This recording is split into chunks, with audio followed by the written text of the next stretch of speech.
মহিলাদের নিয়েই ওয়াজ করে হুজুর, কিন্তু আজও মহিলাদের বলেনি মাগরিব এশা ফজর এই 3 ওয়াক্ত সালাত পড়ার সময় মহিলারা কেরাতটা জোরে পড়বে।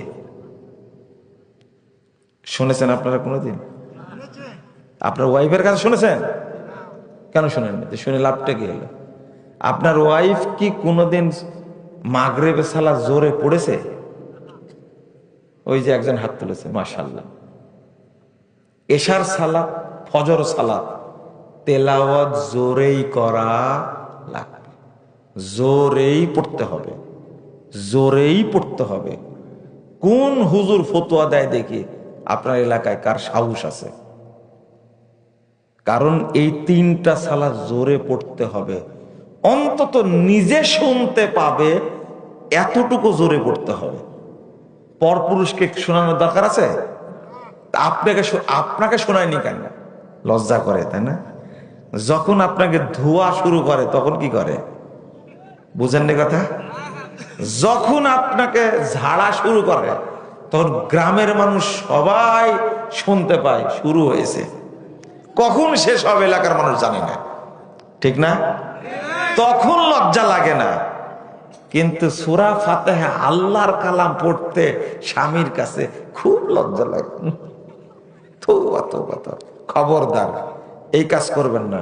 শুনবেন, এই তুমি মাগরিবের সালাত পড়লে তেলাওয়াতটিকে জোরে পড়েছিলে, প্রথম প্রথম হালকা ভাবে শুরু করবেন। প্রথম দিনই যদি অ্যান্টিবায়োটিক দিয়ে দেন তাহলে আপনার বাড়িতে থাকাই কঠিন হবে। না, আস্তে আস্তে আগে বলবেন 1 সপ্তাহ, এই শোনো, সালাতের ব্যাপারে এটা কিন্তু ফরজ ইবাদত। মাগরিব এশা ফজর তেলাওয়াতটা কিন্তু জোরেই করতে হবে। 1 সপ্তাহ বললেন, পরে বলে তুমি কি শুরু করেছো? প্রথমে আপনাকে বলবে, বাড়ি থেকে এগুলো বলবে যে কোন হুজুরের ওয়াজ শুনে আসলে কি পাগল না তুমি পাগল হলে?